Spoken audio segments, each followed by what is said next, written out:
సిలువను మోస్తూ వచ్చినాడు. కాబట్టి మనం ఏం చేయాలంటే మన భారంని కూడా ఆ సిలువ మీదే మోపాలి. ప్రభా, నేను ఒకప్పుడు ఇలా పాపం చేస్తున్నాను, అయితే నువ్వు నా పాప భారం అంతా మోస్తున్నావు అని మన పాపాలను ఏం చేసుకోవాలో మరలా ఒప్పుకోవాలి. మనం రక్షింపు అన్నాక మరలా తొలగిపోవడం సహజమే, కానీ తిరిగి ఏం చేసుకోవాలంటే దేవుని సన్నిధిలో ఒప్పుకోవాలి. ప్రభా, నా శ్రమలన్నింటినీ నువ్వు సిలువలో మోస్తున్నావు ప్రభా, అయితే నేను ఎన్నోసార్లు ఆ విషయం తెలియక నా మీదే వేసుకున్నాను, అంతా నేనే చేయాల, అంత ఇంటి భారం అంతా నా మీదే, పిల్లల భారం అంతా నా మీదే, అన్ని నావే అని ఎంతో నేను అతిశయపన్నాను, ఎంతో పాపంలో నేనున్నాను క్షమించు, గర్వంలో నేనున్నాను క్షమించని దేవుని దగ్గర మనము క్షమాపణ అడగాలి.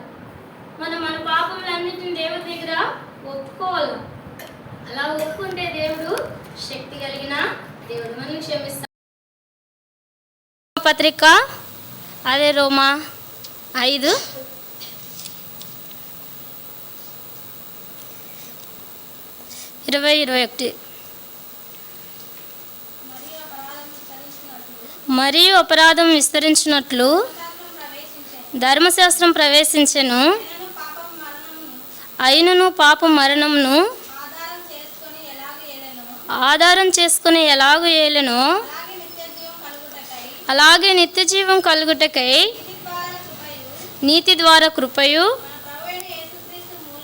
మన ప్రభువైన యేసుక్రీస్తు మూలముగా ఏలు నిమిత్తము పాపం ఎక్కడ విస్తరించెనో అక్కడ కృప అపరిమితముగా విస్తరించెను. దేవుడు పాపంలో ఉన్నారని విడిచిపెట్టలేదంట. పాపం ఎక్కడ విస్తరించెనో అక్కడ కృప కూడా అపరిమితముగా విస్తరించను. అంటే మరీ ఎక్కువ, పాపం కంటే ఎక్కువ కృప విస్తరింపజేసే దేవుడు. ఎప్పుడంట అక్కడ కూడా రాయబడింది, మనం పాపం మరణంను ఆధారం చేసుకొని ఎలాగూ ఏలెనో. పాపం ఏం చేస్తూ ఉందంటే మరణంను ఆధారం చేసుకొని ఏలుతూ వచ్చింది మన మీద. నువ్వెంత చేసినా ఒక దినాన్ని చనిపోవాల్సిందే కదా, ఇంకోసేపు నిద్రపో. అట్లా కొన్నిసార్లు మన శరీరం కూడా మనల్ని ఏం చేస్తుందంటే బలహీనులుగా చేస్తుంది. ఆ మరణంని చూపించి కూడా అపవాది మనల్ని ఏం చేస్తుందంటే బలహీనులుగా చేస్తుంది. చూడండి, ఇక్కడ కూడా ఆ మాటల్ని రాయబడుతూ వచ్చినాయి. పాపము మరణము ఆధారం చేసుకొని ఎలాగూ ఏలెనో, ఎట్లా ఏలిందో అలాగే నిత్య జీవం కలుగుటకై నీతి ద్వారా కృప మన ప్రభువైన యేసుక్రీస్తు మూలముగా ఏలు నిమిత్తము పాపం ఎక్కడ విస్తరించెనో అక్కడ కృప అపరిమితముగా విస్తరించు. ఒకప్పుడు మనం మరణంను ఆధారం చేసుకొని అది మన మీద ఏలుబడి చేస్తూ ఉండే. అయితే యేసుక్రీస్తునందు నిత్య జీవము, ఆయన ద్వారా నీతి కృప మనం పొందవలనని యేసుక్రీస్తు ప్రభువారు ఈ లోకానికి వచ్చినాడంట. ఆయన ద్వారా కృప విస్తరిస్తుందంట అపరిమితముగా. అయితే మన శరీరం అయితే ఒకప్పుడు పాపమును ఆధారం చేసుకొని ఏమై ఉండేది, భయంలో అది ఏలుతూ ఉండేది, పాపం మన మీద మరణం ఏలుతూ ఉండేది. అయితే దేవాది దేవుడు ఆ మరణం నుండి మనను రక్షించుటకు, నీతిగా మనను తీర్చుటకు ఆయన కృపను మనకి ఇచ్చినాడంట. చూడండి, అలానే 1 యోహాను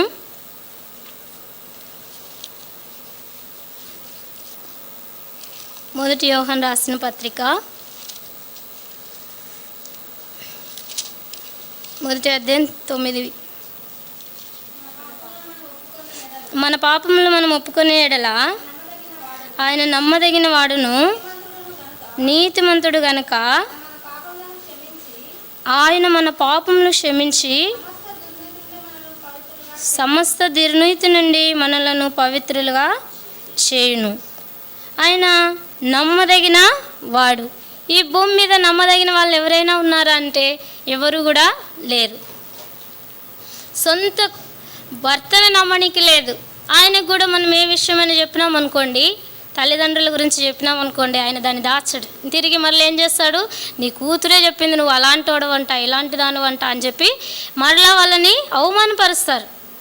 వాళ్ళు నమ్మదగిన వాళ్ళు కాదు. కానీ అయితే మన పిల్లలు నమ్మదగిన వాళ్ళ కాదు. వాళ్ళకి మనం ఏ విషయం అని చెప్పినాం అనుకోండి, మరలా వచ్చిన తర్వాత వాటిని వాళ్ళు బయలుపరిచి మరలా ఏం చేస్తారు, వాళ్ళకి మనకి జగడంలో పుట్టిస్తారు. అయితే ఈ లోకంలో ఎవ్వరు నమ్మదగిన వాళ్ళు లేరు. అయితే ఎవరు నమ్మదగిన వాడంటే ప్రభువైన యేసుక్రీస్తు మాత్రమే నమ్మదగిన వాడు. మన పాపములన్నీ కూడా ఆయన ఎదుట మనం ఒప్పుకున్నామంటే ఆయన నీతిమంతుడు కనుక మన పాపములైనా క్షమించి సమస్త దుర్నీతి నుండి మనల్ని పవిత్రులుగా చేస్తాడంట. మన దుర్నీతి నుండి మనను పవిత్రులుగా చేస్తాడు. ఒకవేళ మన స్నేహితులకు మన పాపములు ఒకవేళ చెప్పుకున్నాం అనుకోండి, కొన్ని రోజులకు మనం నీతిగా మార్చబడిన తర్వాత కూడా వాళ్ళు ఏమంటారు, ఓ ఇప్పుడు వాళ్ళు చెప్తున్నావు, అప్పుడు ఇట్లా చేసినావు అంట కదా అని అవమానపరుస్తారు. అయితే దేవుడైతే మనం ఒప్పుకున్నామనుకో మన పాపములన్నిటినీ దూరం చేస్తాడంట. ఆయన పరమటికి తూర్పుకు ఎంత దూరం అంత దూరం మన పాపాలని దూరం చేస్తాడంట. కనుక మనము మన పాపములు ఒప్పుకుంటే ఆయన నమ్మదగిన వాడు, నీతిమంతుడు కనుక మన పాపములను క్షమించి సమస్త దుర్నీతి నుండి మనలను పవిత్రులుగా చేయను. ఇంకా ఏమైనా మనలో దుర్నీతి ఉంటే కూడా దాన్ని కూడా తొలగించి ఇంకా మనల్ని పవిత్రులుగా చేస్తాడంట దేవాదేవుడు. తర్వాత 10వ వచనం, మనము పాపము చేయలేదని చెప్పుకొనిన ఎడల ఆయనను అబద్ధకినిగా చేయవారమగుదుము, ఆయన వాక్యం మనలో ఉండదు. ఒకవేళ నేనేం పాపం చేయలేదమ్మా, ఒకప్పుడు చేసింటి ఇప్పుడు నీతిగా ఉన్నాను, నేనేం పాపం చేయలేదని దేవుని దగ్గర మన పాపాలు ఒప్పుకోలేదనుకోండి, అయితే మనం దేవుని అబద్ధికుని చేసిన వారము అవుతామంట. అందుకే ఆయన ఎదుటికి వచ్చినప్పుడు దావీదు అంటాడు, ప్రభువా నేను నీ ఎద్దుకు వచ్చినప్పుడు నా రహస్య పాపములు కనబడుచున్నవి, అవి నీకు తెలిసే ఉన్నవని దావీదు అన్నాడు. అయితే దావీదు ఎంతో దేవుని యందు భయభక్తులు కలిగిన వాడు, దేవుని హృదయానుసారుడు దావీదు. అయినా కూడా తన జీవితంలో తాను చేసిన వాటన్నిటిని తలపోసుకుంటూ ఒప్పుకుంటూ వచ్చినాడు. మనం కూడా పాపం చేయలేదని చెప్పుకుంటే మనం ఆయన అబద్ధికునిగా చేసిన వారమవుతాం. భూమి మీద ఎవరు నీతిమంతులు లేడు, ఒక్కడును లేడని దేవుని వాక్కుని. కనుక మనం ఏం చేస్తూ రావాలా, మన పాపములన్నిటినీ ఒప్పుకోవాలి. ఒకవేళ మనం ప్రభుని నమ్ముకున్న తర్వాత చెడు మాటలు మాట్లాడకపోవచ్చు, కానీ ఇంట్లో కోపపడి ఉంటాం కదా, దాన్ని కూడా ఒప్పుకోవాలి. ఒకవేళ ప్రభుని నమ్ముకున్న తర్వాత మనము దొంగలించిండం, కానీ ఒకవేళ దొంగతనం చేసే వాళ్ళకి అట్లా సలహాలు ఇచ్చినాయేమేమో మాటల ద్వారా, అట్లా దేవుని సన్నిధిలో మనం ఏం చేయాలి, వాటన్నిటినీ ఒప్పుకోవాలి. ప్రభువా నేను చేయలేదు కానీ చేసేవారిని ఇట్లా ప్రోత్సహించినాను, అట్లా మనము దేవుని సన్నిధిలో ఒప్పుకోవాలి.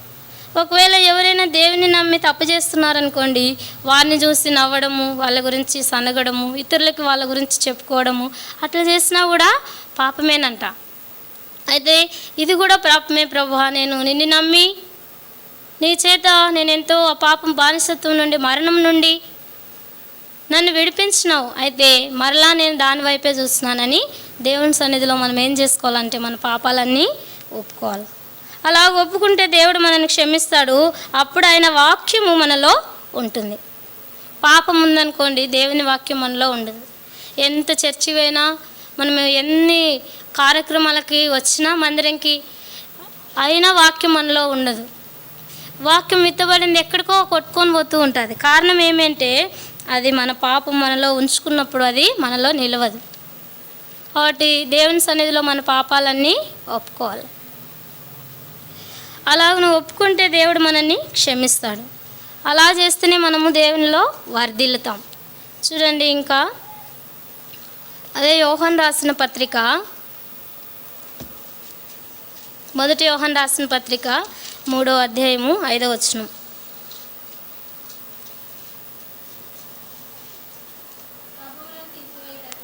పాపమును తీసివేయుటకై ఆయన ప్రత్యక్షమాయనని మీకు తెలియను, ఆయన యందు పాపమేమీ లేదు, ఆయన యందు నిలిచిండు వాడెవడును పాపము చేయడు, పాపము చేయవాడెవడును ఆయనను చూడను లేదు, ఎరగను లేదు. 7వ వచనం కూడా, చిన్నపిల్లలారా ఎవరిని మిమ్మల్ని మోసపరచనీయకుడి, ఆయన నీతిమంతుడై ఉన్నట్టు నీతిని జరిగించు ప్రతి వాడును నీతిమంతుడును. ఇది చిన్నపిల్లలారా, మీరెవరు మోసపుచ్చుకుండగా ఏం చేసుకోవాలంట? జాగ్రత్తగా చూసుకోవాలా.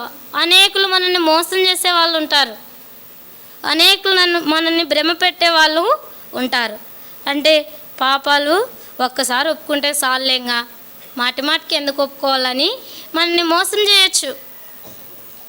అయితే మళ్ళీ ఏమంటారు? పాపంలో ఒప్పుకోకున్నా కూడా ఒక్కసారి ఒప్పుకున్న తర్వాత, బాప్తిసం తీసుకున్న తర్వాత పరలోకం చేరుతాంలే అనే వాళ్ళు కూడా ఉంటారు. అయితే నీతిమంతులుగా తీర్చబడిన వారందరూ, అంటే యేసుక్రీస్తు ప్రభు ఆయన నీతిని జరిగించినాడు కాబట్టి ఆయన నీతిలో మనం ఉంటే మనం నీతిమంతులమవుతాం. అంతేగాని లోకంలో ఉన్నట్లు ఆచారాలు మనము పాటిస్తే నీతిమంతులము కాము. అవసరాన్ని మళ్ళీ చదవమ్మా.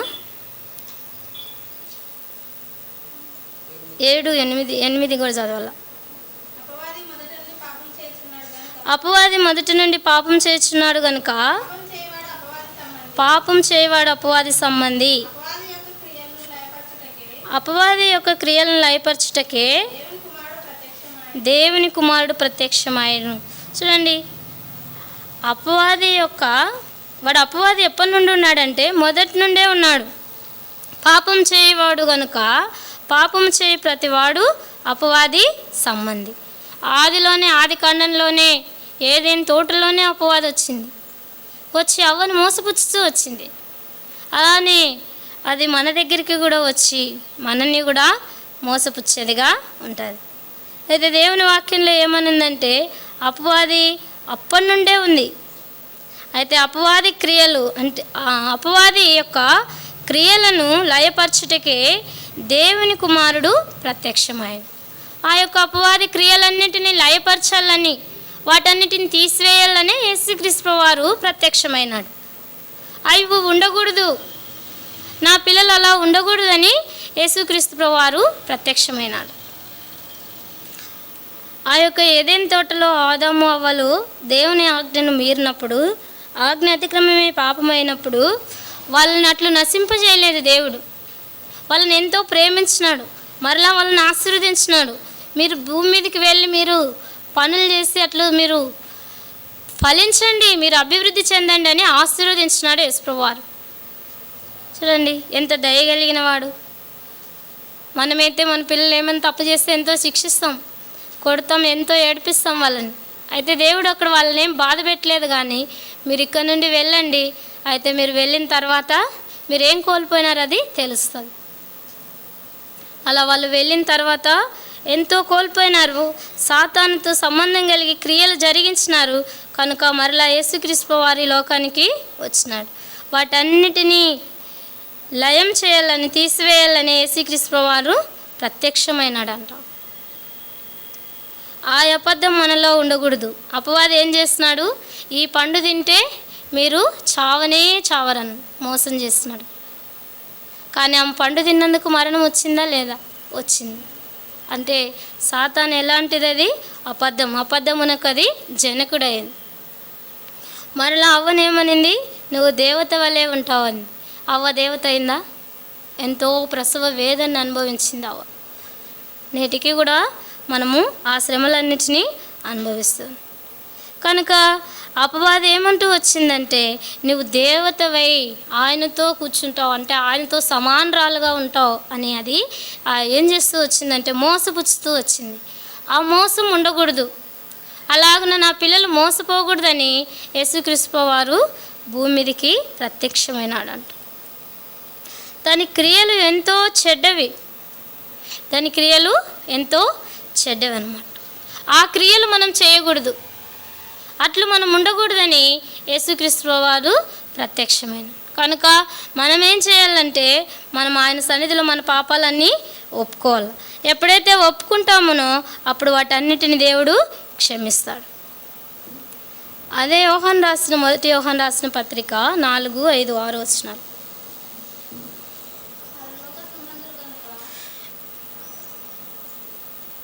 4 నుండి 6, 5. చిన్నపిల్లలారా మీరు దేవుని సంబంధులు, మీలో ఉన్నవాడు లోకంలో ఉన్నవాని కంటే గొప్పవాడు గనుక మీరు వారిని జయించి ఉన్నారు. వారు లోక సంబంధులు గనుక లోక సంబంధులైనట్లు మాట్లాడుదురు. లోకం వారి మాట వినును. మనం దేవుని సంబంధులము. దేవుని ఎరిగిన వాడు మన మాట వినును. దేవుని సంబంధి కానివాడు మన మాట వినడు. ఇందువలన మనము సత్య స్వరూపి అయిన ఆత్మ ఏదో, భ్రమపరచు ఆత్మ ఏదో తెలుసుకొనుచున్నాం. 2 ఆత్మలు ఉన్నాయంటే ఇక్కడ ఈ అధ్యాయంలో 2 ఆత్మలు ఉన్నాయి. ఒకటి సత్య స్వరూపి అయిన ఆత్మ అంటే దేవుని యొక్క ఆత్మ. ఇంకొకటి భ్రమపరిచే ఆత్మ, భ్రమలో ఉంచుతుంది అంతే. అందుకే నేటి దినాల్లో చాలామంది ఇలాంటి ఆత్మను లో ఉంటూ భ్రమపడుతూ ఉంటున్నారు. అట్లా మనం ఉండకూడదని మరలా ఈ దినాన్ని దేవుడు జ్ఞాపకం చేస్తుంటున్నాడు. మనం దేవుని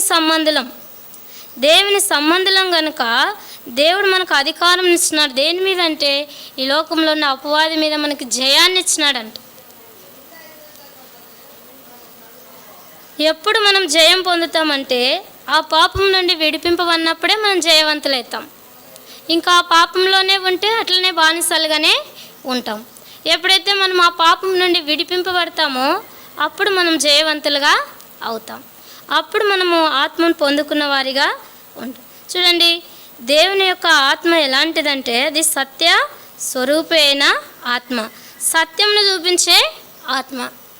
ఇది అసత్యం అని చూపించేది. అది సత్యస్వరూపి అయిన ఆత్మ. దేవుని ఆత్మ ఏంటంటే ఇది సత్యము, ఇందులో నడుచుకునండి, సత్యంలో ఇందులో ఉండండి అని ఆ యొక్క సత్యమును నేర్పించేదే ఆయన ఆత్మ. అయితే భ్రమపరిచే ఆత్మ ఉందంట. అదేం చేస్తుంటుందంటే మనుషుల్ని మోసపుచ్చుతూ ఉంటుంది. అంటే నువ్వు బాగా ఆరాధన చేస్తావులే, మందిరంకి పోకున్నా ఏం కాదు కానీ ఆదివారం పోతే చాలా అంటుంటుంది. అది భ్రమపరుస్తుంటుంది, మనల్ని మోసపుచ్చుతుంటుంది. మనకు తెలియదు. మనం బాగా మందిరంకి పోతుంటాం, బాగా వాక్యం చదువుతుంటాం, మనం ఎంతో దర్శనం చూస్తూ ఉంటాం, వాక్యాన్ని అనేక సార్లు లోతైన విషయాలు మనకు తెలుస్తూ ఉంటాయి.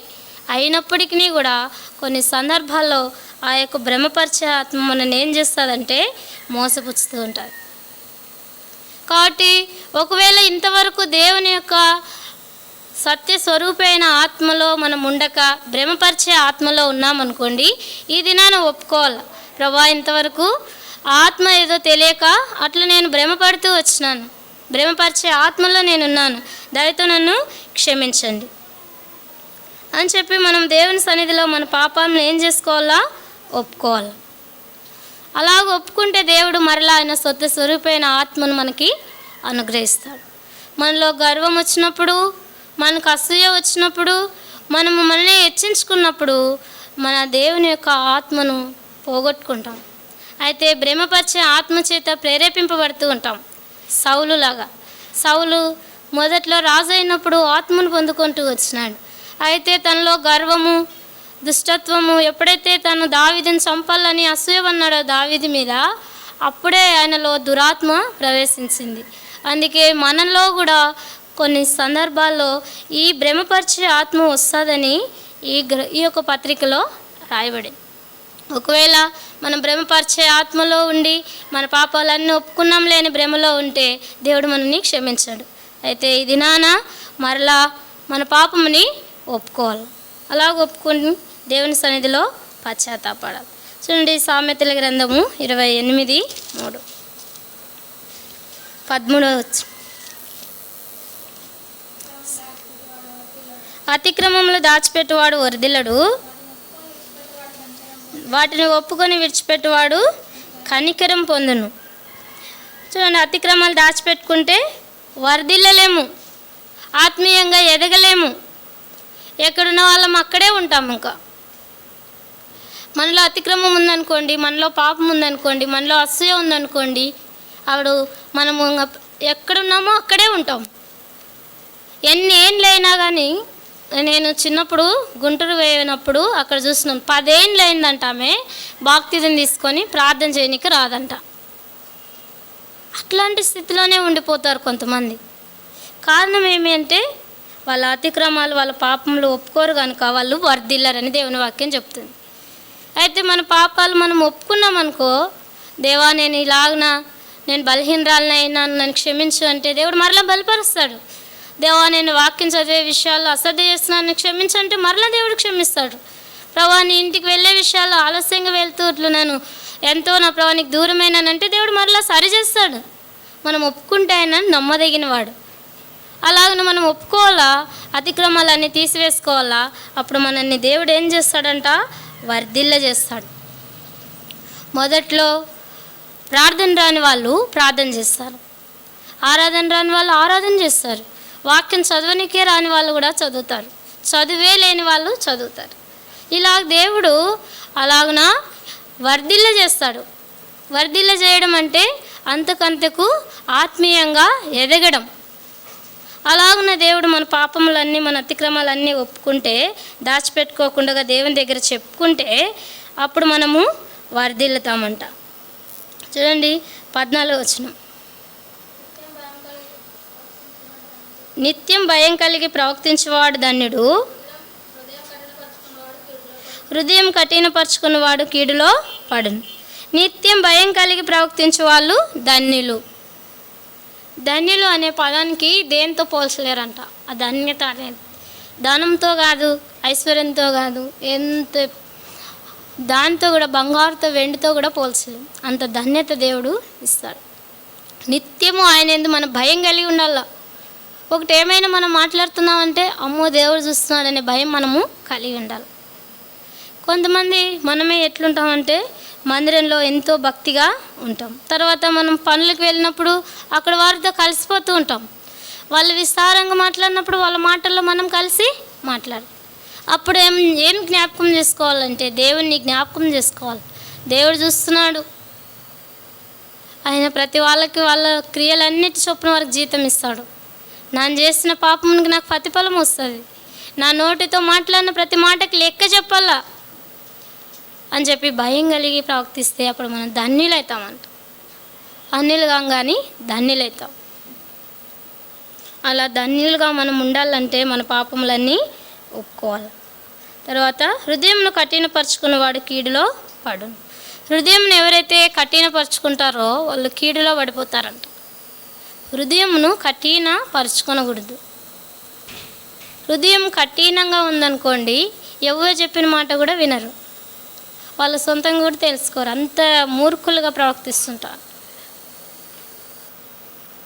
అలాంటి వాళ్ళు కీడులోనే పడతారంట. సౌలు అంతకంతకు దావీదు పట్ల ఎంతో పగబట్టినాడు.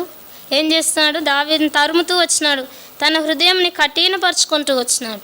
ఇంకా ఫరో కూడా ఇశ్రాయేలు ప్రజల్ని పంపించుకోకుండా తన హృదయాన్ని కఠినపరుచుకున్నాడు కాబట్టి అతడు అంతకంత కీడులో పడిపోతూ వచ్చినాడు. అలాగిన ఆ యొక్క దినాల్లో జరుగుతూ వచ్చినాయి. మనం కూడా వారి జీవితాన్ని మాదిరి చేసుకోవాలి. ప్రభా నేను కూడా అనేక పాపములు దాచిపెట్టుకొని వర్ధిల్లలేకపోతూ వచ్చినాను, అయితే ఈ దినాన్ని నా పాపమును ఒప్పుకుంటూ ఉంటున్నాను, నన్ను క్షమించని మన పాపములను, మన అతిక్రమాలన్నిటినీ దేవుని దగ్గర దాచుకోకుండా ఒప్పుకొని విడిచిపెట్టేవారిగా ఉండాలి. అప్పుడు దేవుడు మనల్ని వర్ధిల్ల చేస్తాడు. అట్లు దేవుడు మనల్ని ఆశీర్వదిస్తాడు. ఇట్లా చేయటకు దేవుడు సహాయం చేయను గాక.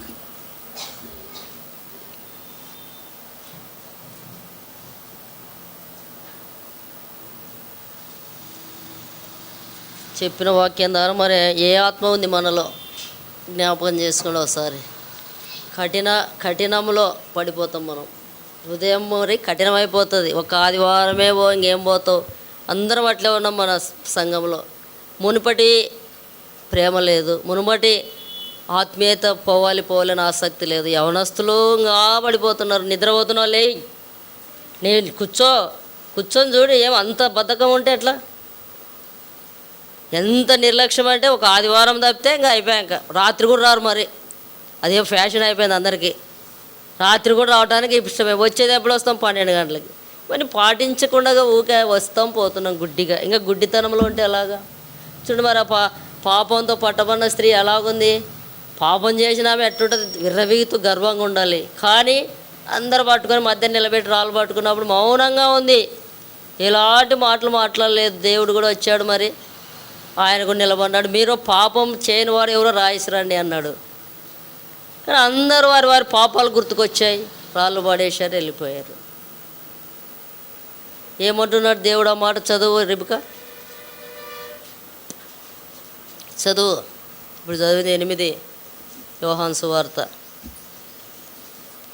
కాబట్టి ఎలాగుంటున్నాం మనం, ఏమై ఉంటున్నామో జ్ఞాపకం చేసుకోండి. అమ్మ నేను కూడా శిక్షించలేదు. అందరు తిరిగి చూస్తాడు ఆయన, కానీ ఎవరున్నారు అక్కడ? దేవుడు కూడా తల ఎత్తి చూసి, అమ్మ వారెక్కడ ఉన్నారు? ఎవరు నీకు శిక్ష విధించలేదా అడిగినప్పుడు, లేదు ప్రభువా నేను. యేసు నేను కూడా నీకు శిక్ష విధింపలేదు, పాపము చేయకము అని చెప్తున్నాడు. మరి ఇంకా పాపం చేయొద్దు, నేను కూడా శిక్ష విధించను. ఎంత గొప్ప మాట అది! పాపం చేయొద్దంటే మనం ఏం చేస్తాం? చీటి మాటి పాపలు పడిపోతుంటాం. చిన్న మాట, పిల్లలు తిట్టడంలో, భర్తను తిట్టడంలో, ఇరుగు పొరుగు వారిని తిట్టడంలో, వారమంతట్లో ఏదో తప్పు లేచినప్పటి నుంచి పనుకునే వరకు నోటి నుంచి ఏదో ఒక మాట వస్తుంటుంది, ఎంత ఇదైనా కూడా. కాబట్టి వాటిని అన్నింటిని ఇప్పుడు ఒప్పుకొని విడిచిపెట్టాలి. కాబట్టి మనలో ఏ ఆత్మ ఉంది? సత్యస్వరూపి ఆత్మ, లేకపోతే భ్రమపరిచే ఆత్మ. ఏం పోతావులే, ఇంట్లో ప్రార్థన చేసుకో, ఇంట్లో పాట పాడు, పండుకో పండుకో పండుకో అని ఎంతో బద్ధకం చేస్తాము, ఎంతో నిర్లక్ష్యం చేస్తాం. కాబట్టి ఈ సమయంలో ఎలాగున్నామో, ఏమై ఉంటున్నామో జ్ఞాపకం చేసుకొని మన యొక్క స్థితిగతులన్నీ ఒప్పుకొని విడిచిపెట్టాలని దేవుని వాక్యం ద్వారా నేర్చుకున్న వచనాల్లో మరి మనం లేచినప్పటి నుంచి ఇంతవరకు ఎలాంటి స్థితిలో ఉన్నామో జ్ఞాపకం చేసుకొని వాటన్నిటిని విడిచిపెట్టాలని దేవుని వాక్యం చదివిస్తుంది. కాబట్టి అందరం ఉండండి. నాని ఇక బంద్ బ్యూలా మా రిబికా ప్రార్థన చేసి